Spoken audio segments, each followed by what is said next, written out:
Harvey Barnes is now confirmed as a Newcastle player. What do you think he's going to bring to Newcastle as a side, Dave? Yeah, it's an interesting acquisition, and it's one that's been linked to a few clubs in the Premier League, along with obviously Villa as well. Yeah. I think he had a good season at Leicester, probably their best player. If you look at kind of the numbers that he did bring, I think he scored 13 league goals. I think that's his best, so a personal best so far. He's coming to an age now where you kind of are expecting him to get to somewhere close to kind of his best. He's 25, I think 26 next year. Surprising, actually. I actually thought it was a bit younger than that.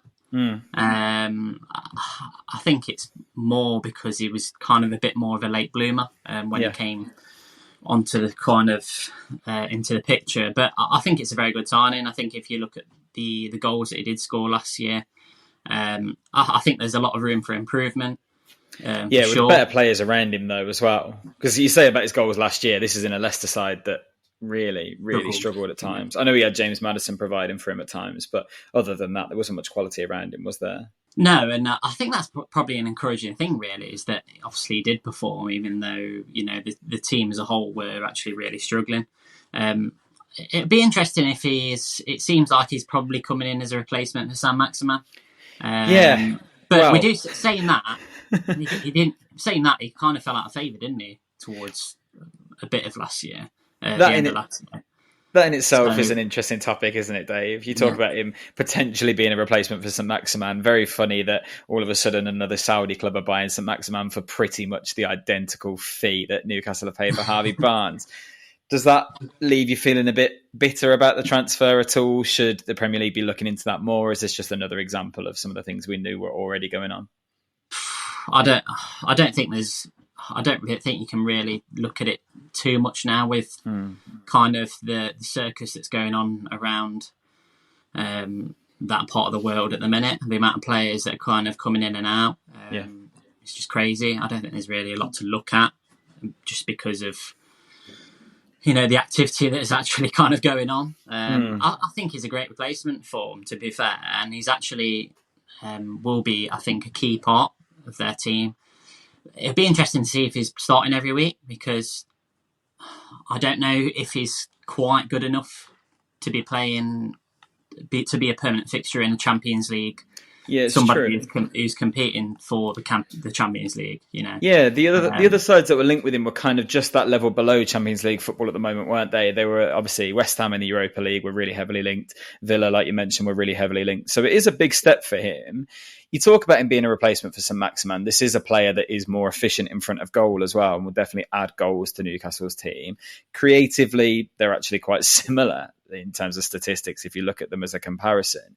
But where do you think Harvey Barnes' best position will be with Newcastle? Because obviously we're talking about a team that invested heavily in Anthony Gordon in January as well, who's just come off the back of winning player of the tournament, the under-21 championships for England as well. So does Barnes operate straight away on that left-hand side for Newcastle, or do you see him kind of fitting in elsewhere? And that's the interesting question, isn't it, really? If they've obviously bought Anthony Gordon, who you'd think maybe that would probably be his favoured position as well. Obviously, they've then got Callum Wilson, who's kind of up top, and obviously Isak, who's kind of actually played sort of off of the left at times as well. So it's a bit of a conundrum for Eddie Howe. I mean, you know, he's obviously got his plans in place. He knows kind of exactly sort of what he wants. I can probably see Isak maybe moving more central. Because, you know, if you look at the goals he scored last year and he arriving in January, he actually did really well to kind of get the total that he did in the end. I'm just wondering if he's kind of going to move in more central. Obviously, Callum Wilson might potentially fall down the pecking order, and then you're looking at Harvey Barnes off of the left, who he did play mostly off the left last year for Leicester. And it's definitely his favourite position, isn't it? It seems so, but I think it's a good addition in terms of strength and depth as well. It's one thing we did actually mention about Newcastle, that they did kind of lack a little bit in terms of numbers, and we did say obviously if key men get injured, then you know they need somebody to come in. And he's a great team player as well, Harvey Barnes. He will do the work kind of defensively, will drop back, and obviously work. You know, his work ethic is brilliant as well. So I think it's a good acquisition.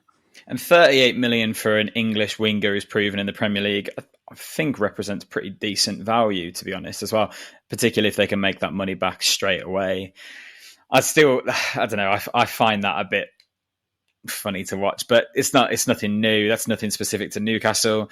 We've seen it with Watford for years. Villa own a club in Portugal that they're now putting restrictions on what business they can do between each other, but then Newcastle are able to sell players straight to Saudi, so it does feel a bit odd. It's a funny one, isn't it? And Saint-Maximin was always a fan favourite for Newcastle. If he wasn't consistent, fair enough, but he always had that moment in him. Is it a shame to see him leave Newcastle? Because when you talk about depth, would they not have benefited from keeping both?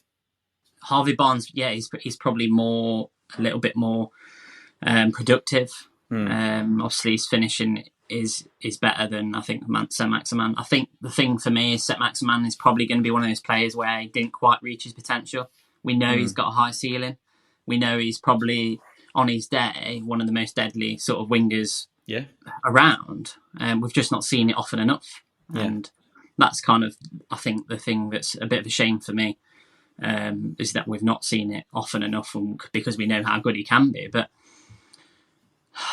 I don't think that Newcastle will miss him, to be honest, for me. Just because he did drop down the pecking order. Obviously, he's had his injury problems as well.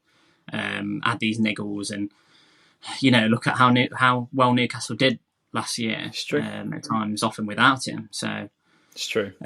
It'll be interesting to see if he does go. It's looking that way at the minute, isn't it?